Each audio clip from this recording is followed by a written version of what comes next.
물론 신앙이 무엇인지, 믿음이 무엇인지 우리가 교리적으로 또 성경적으로 신학적으로 대답을 할 수 있지만은 좀 생각을 해보면 믿음이라는 것, 신앙이라는 것은 깨달음의 연속이다라고 말할 수 있겠습니다. 사실 깨달음이 없으면 성경의 지식이 아무리 많이 있다 할지라도 내 삶에 상관이 없고 영향을 주지 못하기 때문입니다. 일상의 삶에서도 마찬가지지요. 사람이 뭔가를 깨닫게 되면 행동이 달라집니다. 사람이 뭔가 깨닫게 되면 생각도 달라지고 태도도 달라집니다. 평생 피우던 담배가 끊어지지 않는다고 하지만은 한 30년, 40년 태우던 사람의 어느 순간에 담배 냄새도 맡기 싫다 하는 사람의 이야기를 가만히 들어보면 어떤 한순간에 충격적인 깨달음이 있어서 끊게 되는 것을 보게 됩니다. 우리 장인어른 하나님 앞에 가셨지만은 술을 참 좋아하셨습니다. 그렇게 끊어지지 않던 술 없이는 살 수 없었는데 집안의 일로 인하여서 좀 다툼이 있어가지고 하지 않던 손찌검이 있어서 장모님이 이제 한 대 맞으시게 된 거죠. 근데 장모님도 너무 깜짝 놀라서 정신적인 충격이 와서 약을 먹어야 하는 상황이 잠깐 왔습니다. 그러니까 장인어른이 깜짝 놀라서 충격을 받으셔가지고 한 3, 40년 술하고 지내드시는 분이 술이 그 순간에 탁 끊어지게 됐죠. 깨달음이라는 것은 내 안에서 나올 수도 있고 외부에서도 올 수 있는데 그렇게 깨닫게 되면 확실히 삶의 변화가 찾아옵니다. 개인의 삶뿐이겠습니까? 어떤 사람은 비즈니스를 하다가 늘 하던 일인데 뭔가 이렇게 하면 좋겠다 깨달음이 와서 갑자기 비즈니스의 어떤 패턴이 바뀌어져서 막대한 부를 이루면서 또 이렇게 삶의 방향 전환이 일어나는 것도 가끔씩 듣습니다.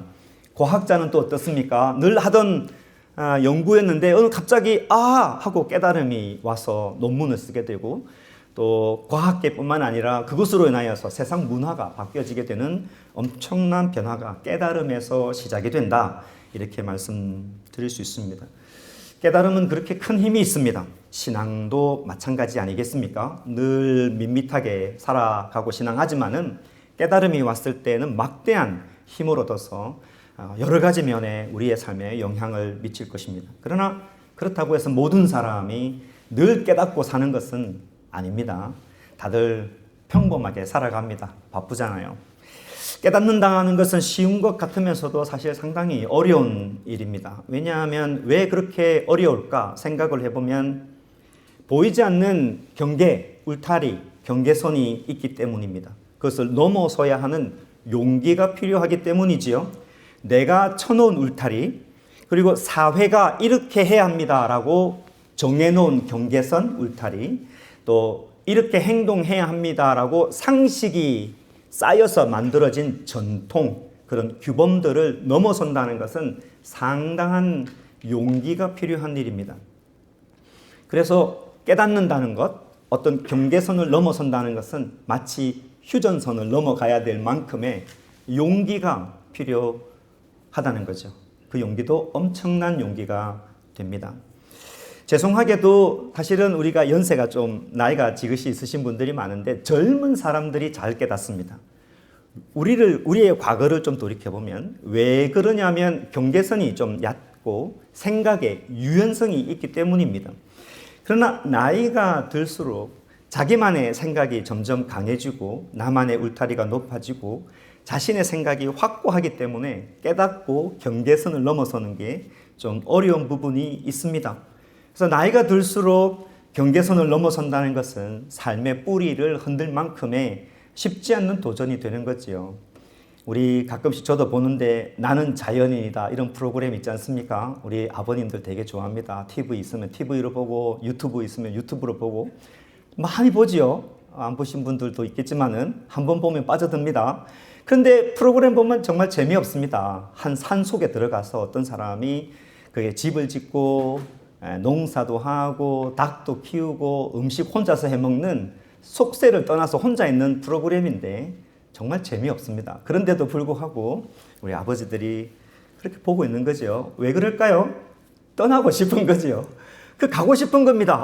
답답한 이 현실의 삶을 좀 떠나서 거기 가고 싶은 거죠. 근데 왜 안 됩니까? 왜냐하면 막대한 것을 결단해야 되는 용기가 필요하기 때문이죠. 깨달음은 그렇게 결단이 필요합니다. 오늘 본문에 보면 예수님께서 제자들에게 깨달음에 대해서 말씀합니다. 18절 말씀이죠. 예수께서 이르시되 너희는 이렇게 깨달음이 없느냐? 무엇이든지 밖에서 들어가는 것이 능히 사람을 더럽게 하지 못함을 알지 못하느냐? 라고 말씀합니다. 제자들에게 하시는 말씀인데 이 말씀의 뉘앙스를 가만히 생각을 해보면 부드럽게 하시는 말씀은 아닌 듯합니다. 답답해서 야단치고 왜 이렇게 못 깨닫니? 라고 말하는 듯 한 거죠. 예수님께서 엄청 답답하셨을 것입니다. 마찬가지죠. 우리를 사랑하시고 좋아하시고 아끼시는 예수님이십니다. 마찬가지 아니겠습니까?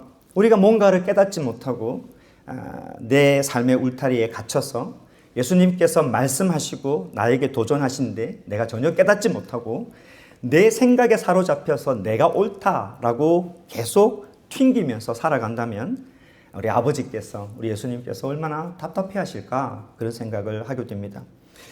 제자들이 뭔가 깨닫지 못해서 예수님이 답답하신 것도 있습니다. 그러나 오늘 본문을 보면 사실 더 답답한 것은 말씀 속에 보면 너희도라는 말씀 속에서 또 다른 생각을 할 수가 있습니다. 깨닫지 못한 것도 답답한데 예수님이 더 답답한 것은 너희도 깨닫지 못하느냐 이 말씀을 하고 있는 것이죠.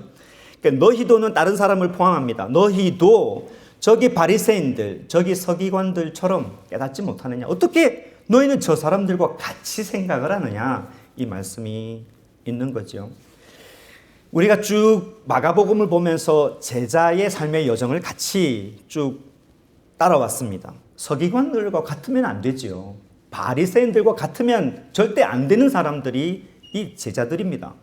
제자는 어떤 사람들입니까? 예수님께서 특별히 부른 사람들입니다. 그리고 많은 시간을 같이 보냈습니다. 그냥 시간만 같이 보냈습니까? 그렇지 않았지요.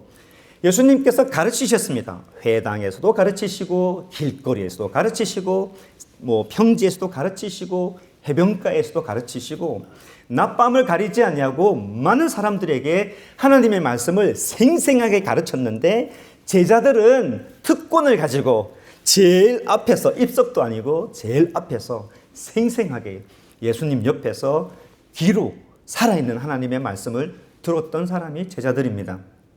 그뿐입니까? 예수님께서 기적을 행하셨습니다. 그죠? 귀신을 떠나보내고 아픈 자를 고치시고 회복게 하시고 심지어 죽은 자도 살리시는 것을 제자들은 보았습니다. 기적을 제일 가까이에서 두 눈으로 다른 사람을 통해서 소식을 들은 게 아니라 자기 눈으로 직접 본 사람들이 제자들이 되는 것이지요. 그뿐입니까? 갈릴리 바다에서 광풍을 만났을 때 예수님께서 말씀 한마디로 바람과 바다를 잔잔케 하시는, 그래서 저분이 누구시길래? 라고 물을 수밖에 없는 초자연적인 현상의 기적도 체험했습니다. 그뿐만 아니지요. 지팡이 하나 들고 사실 배운 것도 그렇게 없는데 권능을 받아서 파송까지 받은 사람입니다. 직접 자신들의 손으로 귀신을 쫓아보내는 권능을 행하는 것도 체험했고 사실 가진 건 아무것도 없었지만은 하나님께서 도우실 것이라는 메시지를 듣고 실제로 사역하면서 하나님께서 도우신다는 것도 사역을 하면서 손수 체험한 사람들이 제자들입니다. 그런데 오늘 본문에 보면 이 예수님의 눈에는 제자들이 이렇게 많은 시간을 보내고 많은 것을 듣고 배웠지만은 저 바리새인들, 저 서기관들과 더불어서 똑같은 무지함에 빠져서 깨닫지 못하는 걸 보고 예수님께서 너무 답답해 하시는 겁니다. 어떻게 보면 자신의 울타리, 철옹성과 같은 큰 성을 짓고 전혀 밖을 내다볼 수 없는 제자들의 형편을 보고 어떻게 너희가 그럴 수가 있느냐라고 묻게 되는 것이죠. 어떤 일이 있었을까요? 오늘 7장 1절 앞으로 가서 바리새인과 서기관들에게 어떤 일이 있었는지를 좀 볼 필요가 있습니다. 1절 말씀입니다. 이렇게 시작이 됩니다. 바리새인들과 또 서기관 중 몇 사람이 몇시 예루살렘에서 와서 예수께 모여들었다가 이렇게 이야기가 전개가 됩니다. 마가복음 3장에도 보면 바리새인과 예수님이 논쟁하는 이야기가 나옵니다. 그러나 여기는 좀 특별합니다. 여기 나와 있는 바리새인들, 서기관들은 일반 바리새인들, 일반 서기관들이 아닙니다. 특별한 사람들입니다. 왜냐하면 예루살렘에서 파견받은 사람입니다.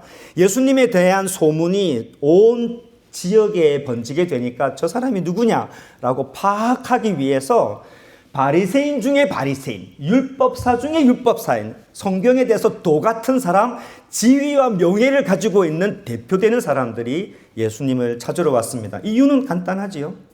뭡니까? 트집 잡으려고 왔습니다. 사내들인 공회에 있던 사람들이 대단한 사람들입니다. 그런데 얼마 있지 않아서 트집을 거의 바로 잡아냅니다. 무슨 일이 있었냐면 예수님의 제자 등 몇이 손을 씻지 않고 음식을 먹게 되었습니다. 우리 중에도 손 씻지 않고 음식 먹는 분이 계시겠죠. 뜨끔하실 수도 있습니다.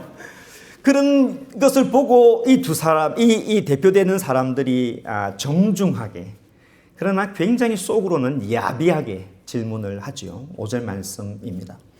이에 바리새인들과 서기관들이 예수께 묻되 어찌하여 당신의 제자들은 장로들의 전통을 준행하지 아니하고 부정한 손으로 떡을 먹습니까? 라고 묻습니다. 왜 손 씻지 않습니까? 씻지 않는 손으로 밥을 먹습니까? 이런 질문을 하게 되죠. 21세기를 살아가고 있는 우리들에게는 이게 뭐 대단한 일인가? 라고 생각할 수 있습니다. 사실은 이 마가복음을 당시에 읽게 되는 수신자가 되는 그리스도인들, 로마에 살고 있는 그리스도인들도 이게 그렇게 중요한 문제인가라고 생각할 수 있습니다. 그래서 여러분이 성경이 있다면은 여기 말씀에 보면 3절, 4절에 괄호가 있습니다. 마태는 그렇게 하지 않습니다. 왜냐하면 마태복음을 읽는 사람이 유대인이기 때문에 다 알아요. 이런 사실이 왜 이런 질문을 하는지. 그러나 마가복음을 받는 사람들은 이방인 헬라 사람들이기 때문에 이게 왜 중요하지 몰랐기 때문에 3절, 4절에는 유대인들이 손 씻는 이유가 왜 중요한지를 좀 설명을 하고 있습니다. 유대인들은 손 씻는 거 되게 중요하게 여깁니다. 음식을 손 씻지 않고 먹으면 이 사람들에게는 큰일 납니다. 손을 꼭 씻어야 됩니다.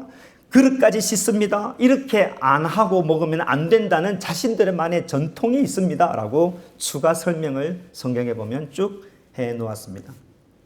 그런데 예수님의 대답을 보면 그게 질문에 대한 대답을 하지 아니하시고 촌철살인이라고 하지요. 이사야의 말씀을 딱 가지고 그들의 마음을 확 씹습니다. 질문의 의도를 파악을 해서 이 질문이 왜 잘못됐는지를 말씀하고 있죠. 이사야 29장 13절 말씀입니다. 우리 같이 한번 읽어보겠습니다. 중요한 말씀이니까 읽겠습니다. 시작. 주께서 이르시되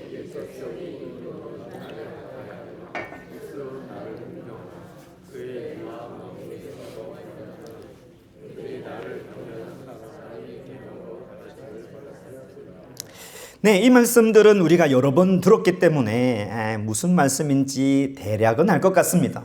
예수님께서는 그 질문 속에 있는 그들의 마음을 본 것이지요. 마음은 사실 하나님께 떠나 있으면서 번지르한 명예, 옷을 입고 와서 이렇게 질문을 하고 율법을 지킨다고 하지만은 그것으로 만족하고 있구나라고 질문을 하고 있는 겁니다. 도리어 예수님은 그 율법마저도 너희들이 원래 하나님의 의도를 다 무시하고 사람이 만든 전통을 가지고 내가 율법을 지키고 있다고 하면서 그 하나님의 말씀마저도 너희들이 무시하고 있구나, 이런 말씀을 이사야의 말씀을 통해서 간접적으로 이렇게 지적하고 있는 것입니다. 우리는 바리새인들이 했던 이 손 씻는 문제를 통해서 사람들이 어떤 성향을 가지고 있는지를 조금 볼 필요가 있습니다. 저도 그럴 수 있고 여러분도 그럴 수 있다는 겁니다. 누가 일부러 그러지는 않습니다. 그러나 이런 성향이 점점 찾아온다는 사실이죠. 여러분, 성경을 보면 손 씻는 규정은 제사장들에게 부여된 것입니다. 원래는 제사 직무를 늘 하다 보니까 손에 뭐가 묻습니까?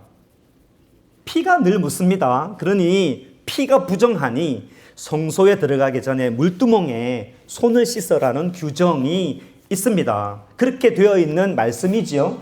그런데 시간이 좀 지나가 보니까 제사장들이 손 씻는 걸 보고 성도들도 백성들도 성소에 가기 전에 손 씻는 게 좋겠다.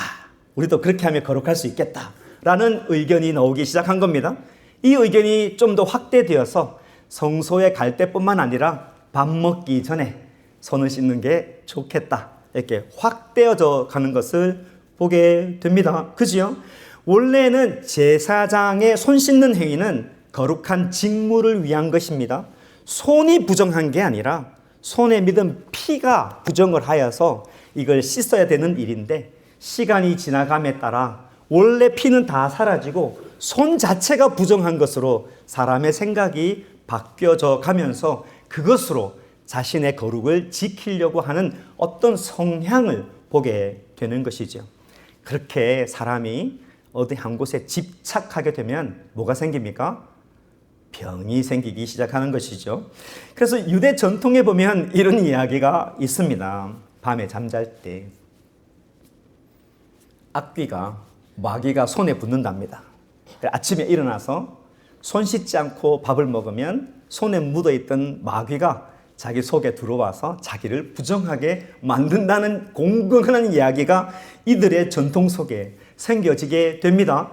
그렇게 집착하다 보니 그 다음에는 손뿐만 아니라 그릇까지 다 씻어야 된다는 규례를 만들면서 그런 걸 지킴으로 거룩해질 수 있다라고 믿게 된 것이죠. 원래 진리에서 벗어나서 한쪽으로 완전히 치우쳐서 만족하려고 하는 성향을 우리가 볼 수 있고 우리도 그럴 수 있다는 거죠. 사람들은 이렇게 한쪽으로 치우치는 성향이 있습니다. 한번 진리에서 벗어나면, 한번 말씀에서 벗어나면 자기가 편한 쪽으로 합리적으로 치우치는 성향이 있다는 것을 역사를 통해서 좀 보게 됩니다. 그래서 우리는 보고 싶은 것이 있으면 더 보고 싶고, 듣고 싶은 말이 있으면 그 말을 더 듣고 싶고, 하고 싶은 게 있으면 더 하고 싶어 하는 성향이 있습니다. 내가 옳다고 생각하는 것을 더 옳다고 말하고 싶어 하는 성향이 우리 가운데 점점 자리 잡게 되는 거죠. 그래서 우리의 경계선을 점점 올리고 있는 것입니다. 문제가 뭐냐면 이렇게 전통이 생겨지기 시작하고 경계선이 생기기 시작하면 누군가가 보면 안 됩니다. 들으면 안 됩니다. 가면 안 됩니다. 하면 안 됩니다. 라고 이야기하고 누군가가 당신이 하는 것은 틀렸습니다. 라고 이야기하면 그때부터는 애나 어른이나 노인이나 다 싫어하게 되는 것이죠. 자신도 모르게 자신의 생각이 굳어져서 뭔가를 깨달을 수 없는 상황에 이르게 된다는 것이죠. 그걸 제일 잘 도와주는 요즘에 애가 있습니다. 누굴까요? 유튜브가 되겠죠. 유튜브 안 보는 사람 없지 않습니까? 근데 저는 프로그램 하는 사람들이니까 유튜브는 이런 걸 만들 때 지난번에도 한번 말씀드렸지만 세상에서 심리적으로 제일 잘 나가는 논문, 당대의 심리학자로 유명한 사람들을 모아놓고 세미나를 듣고 그것을 어떻게 상품으로 만들까라고 하지요. 그 중에 대표는 우리의 성향을 잡으려고 합니다. 한번 내가 보수 쪽의 TV를 보게 되면 알고리즘으로 계속 그 영상을 보여주지 유튜브가 당신은 평형 감각을 맞춰야 돼요. 그래서 어떨 때는 보수도 보여주고 어떨 때 진보도 그렇지 않습니다. 한번 보수를 보여주면 계속 이쪽으로 보여줍니다. 왜 그렇습니까? 그렇게 해야 돈을 벌기 때문입니다. 여러분이 온라인에서 낚싯대를 한번 사보십시오. 온라인에서 화장품을 한번 사보십시오. 그러면 컴퓨터를 탁 키면 브라우저에서 그때부터 낚싯대, 화장품, 옷들이 막 드러나는 것을 보게 됩니다. 세상은 우리의 그런 성향을 압니다. 어떤 성향을 압니까? 한쪽으로 계속 치우치려고 하는 성향을 너무 잘 알아서 그렇게 유혹을 하게 되지요. 때문에 이 시대를 살아가기 위해서는 말씀으로 철저하게 자기 자신을 돌아보고 생각하지 않으면 우리는 아주 쉽게 세상의 삶으로 나 중심의 삶으로 살려고 하는 그런 성향에 사로잡히게 된다는 것이죠.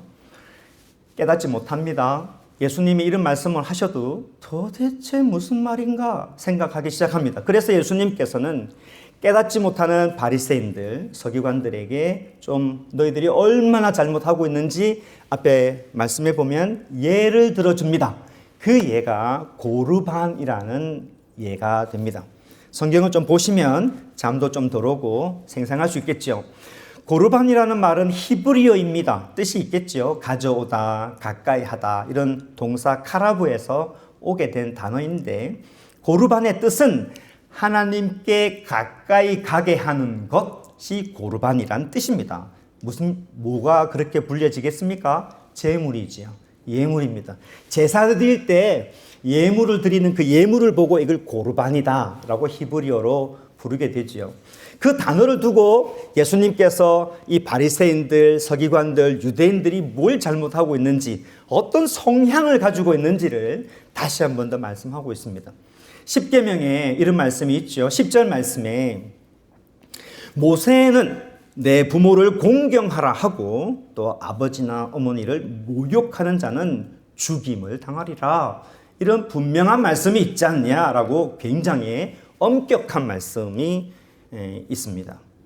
하나님의 말씀이 분명하게도 불구하고 사람들은 지금이나 예나 부모님을 부양하는 것에 대해서 부담이 있다 보니까 이런 전통을 만들어냅니다. 고르반이 되었다. 즉 하나님께 드림이 되었다. 즉 하나님께 제물을 드렸으면 부모님을 부양해야 되는 이 책임에 대해서 면제를 받을 수 있다. 이런 전통까지 만들어내게 된 것이지요. 우리식으로 이야기하면 하나님 앞에 헌금 한 번 드린 것으로 나머지 내가 좀 잘못한 것은 다 감출 수 있다. 이렇게 하나님의 말씀을 숨기게 되는 성향이 나오게 되는 것이죠.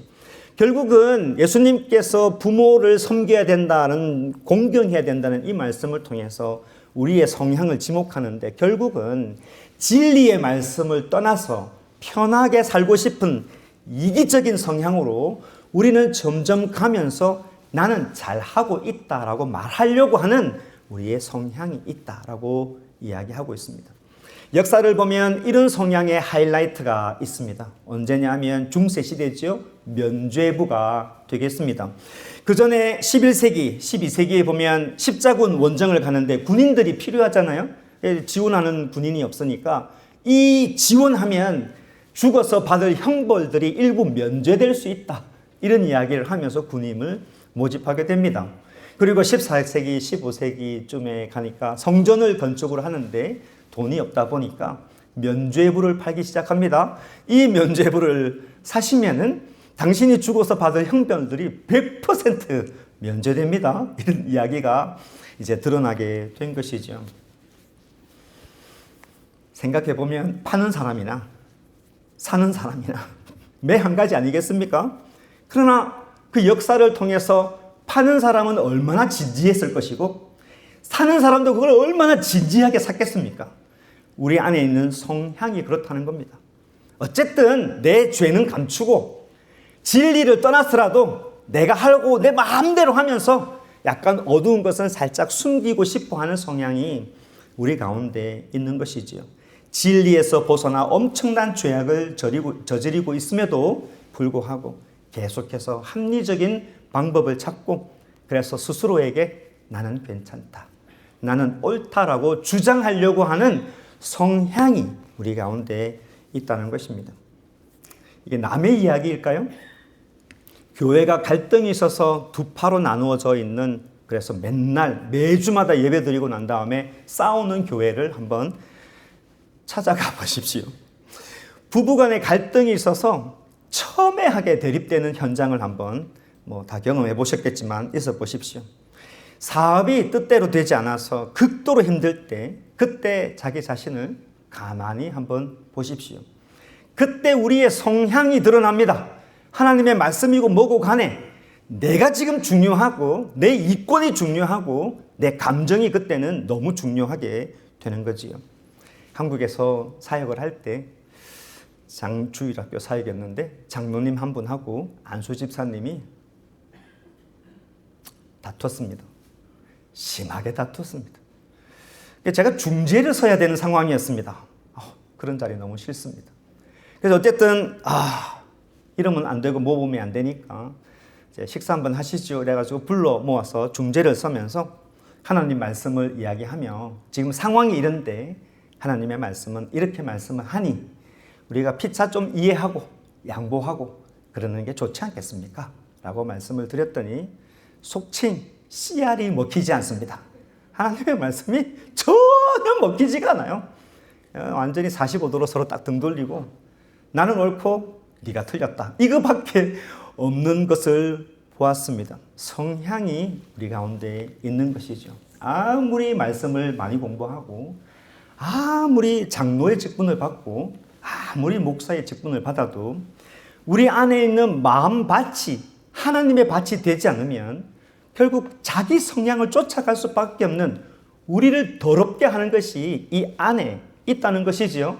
그것을 감추기 위해서 직분으로 감추고 사역으로 감추고 헌신으로 감출 뿐이지 우리 안에 있는 성향이 이상한 곳으로 가고 있다는 것입니다. 그래서 13절 말씀에 예수님께서 이렇게 말씀하시죠. 너희가 전한 전통, 너희가 쭉 전해받은 그 전통으로 하나님의 말씀을 폐하며 무시하며 또 이 같은 일들을 많이 행하고 있다. 이런 말씀을 하고 있습니다.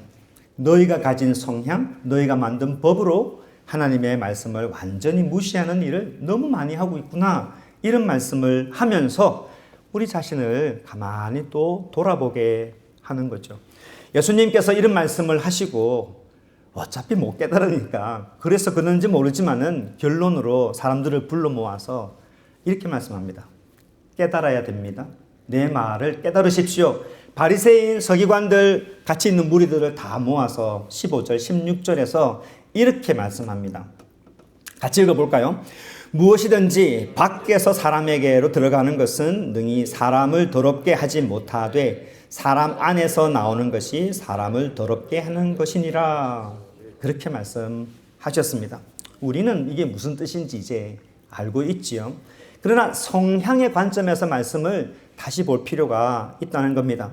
결국 바리새인들과 서기관들의 질문에 예수님께서 하시는 말씀은 씻지 않는 손, 씻지 않는 그릇, 음식이 중요한 게 아니고 너희 안에 있는 그 성향들, 하나님을 떠나서 마음대로 살고 싶어 하는 그 성향들, 하고 싶은 대로 다 하고자 하는 그 성향들, 전혀 말씀을 두려워하지 아니하는 그 성향들, 그 마음이 문제다라고 말씀하시면서 그 마음의 성향이 너희를 더럽게 하는 것이지 씻지 않는 손이 너희를 더럽게 하는 것이 아니다. 이런 말씀을 합니다. 자, 이제 왜 예수님께서 제자들을 보시면서 너희도 깨닫지 못하느냐라고 하는 이유를 좀 알게 되죠. 제자들은 그러면 안 되었습니다. 그러나 제자들도 바리새인들과 똑같이 하는 것을 보면 우리를 사로잡으려고 하는 이 성향의 문제가 얼마나 중대한 문제고 우리가 이것을 깨달으려면 얼마나 우리가 기민해야 되는지를 다시 보게 되는 것이죠. 그래서 그 뜻이 뭐예요? 라고 묻는 천진난만한 제자들에게 예수님께서 설명하시면서 우리 안에 우리를 더럽게 하는 마음들은 이런 거다라고 하면서 쭉 나열을 합니다. 마가복음 7장 21절에서 23절까지 말씀인데 마음속에 나와 해당되는 게 있네라고 하면 마음속에 밑줄을 하나 살짝 그어보십시오. 옛날에 성경 공부할 때 그렇게 이야기했더니 자기도 모르게 줄이 전부 다 꺼졌다 뭐 이런 말씀 하더라고요. 제가 한번 읽어보겠습니다.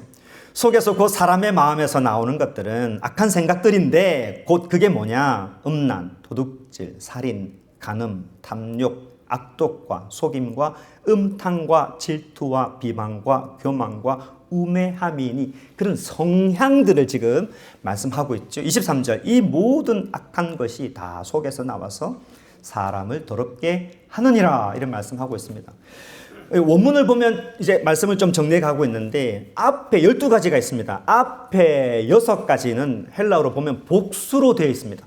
복수로 되어 있다는 것은 사과 1개, 사과 2개, 사과 3개처럼 앞에 6개는 행동을 이야기합니다. 그러니까 좀 더 할 수 있는 것들, 행위에 대한 말씀이 되겠고, 뒤에 있는 것들 속임, 음탕, 질투, 비방, 교만, 우매함은 단수로 되어 있습니다. 그렇게 하고자 하는 성향을 이야기하고 있는 거죠. 우리 마음에 자리 잡혀서 그렇게 늘 생각하려고 하는 것, 그렇게 늘 속이려고 하고, 음탕하려고 하고, 질투하려고 하고, 비방하려고 하고, 교만하려고 하고, 우매하려고 하는 그런 성향이 우리 가운데 있고, 그런 것들이 우리를 더럽게 한다, 이런 말씀을 하고 있죠. 결국 예수님은 제자들에게 너희도 깨닫지 못하느냐, 이 말씀은 우리 안에 어떤 성향들이 있는지, 우리의 마음이 얼마나 죄가 가득한지 깨닫지 못하느냐? 겉으로 옷을 번지르하게 입고 종교 지도자라는 이름으로 자신의 명예를 지키고 사역도 하고 경험도 하고 예물도 드리고 이것 안 하면 되고 저것 안 하면 되고 이것 해야 되고 그런 것으로 네 마음을 지키려고 하느냐? 그럴 수 없다는 것이죠. 아니다. 너희도 철저하게 죄인이다. 너희 속에는 철저하게 이기적이고 철저하게 나만 바라볼 수밖에 없는 그런 어떤 성향의 늪에 빠져 있는 우리의 본질적인 모습이 있다. 너 자신을 돌아보라. 그런 말씀이 되는 거죠. 깨달아라. 다른 말로 하면 너희 마음의 경계에서 벗어나야 된다. 마음이 정한 경계에서 탈출해야 된다. 예수님께서 말씀하시는 겁니다. 그래서 간접적으로 주는 메시지가 뭐냐면, 그래, 너희 안에는 소망이 있을 수가 없다. 너희는 갇혀서 살기 때문입니다. 그렇게 이야기하는 겁니다. 그래서 내가 구주다. 내가 너희의 탈출이다. 내가 너희의 소망이다. 내가 너희의 진리다. 내가 너희의 삶의 이유가 된다. 내가 너희 옆에 있는 이유다라고 말씀해 주고 있으면서 우리를 거기에서 건져내시려고 하시는 모습이 있는 거죠. 자신의 마음을 살피지 않는 사람은 바리새인들과 서기관들처럼 할 수밖에 없습니다. 언제나 나는 옳고 너는 틀렸다라고 말을 하는 사람들이지요. 이 사람들이 이야기합니다.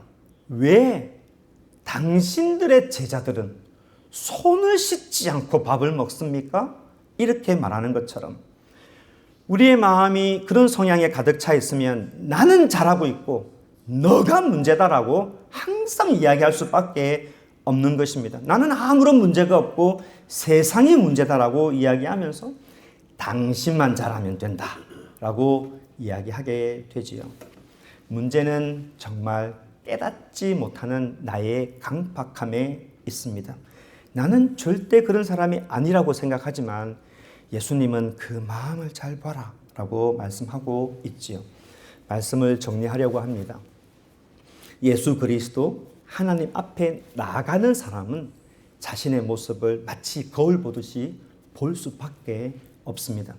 사도 바울은 자기를 돌아보며 오호라 나는 공고한 사람이다 라고 말했습니다. 하나님을 만났던 이사야는 화로다 나요 망하게 되었도다 나의 입술이 부정하다 라고 말할 수밖에 없는 것이지요. 오늘 말씀을 통해서 저와 여러분에게 드리는 도전은 우리는 깨달아야 합니다. 우리는 정말 깨달아야 합니다. 하나님 앞에서 나를 철저하게 돌아보고 문제가 너에게 있고 상황에 있는 것이 아니라 이 안에 있는 나의 죄된 성향이 문제가 있다고 늘 돌아보면서 말씀으로 깨달아야 하는 것입니다. 내가 죄인이구나. 내가 문제구나. 이 사실을 깨달을 수 있을 때 십자가가 은혜로 우리들에게 다가오게 되는 것이죠.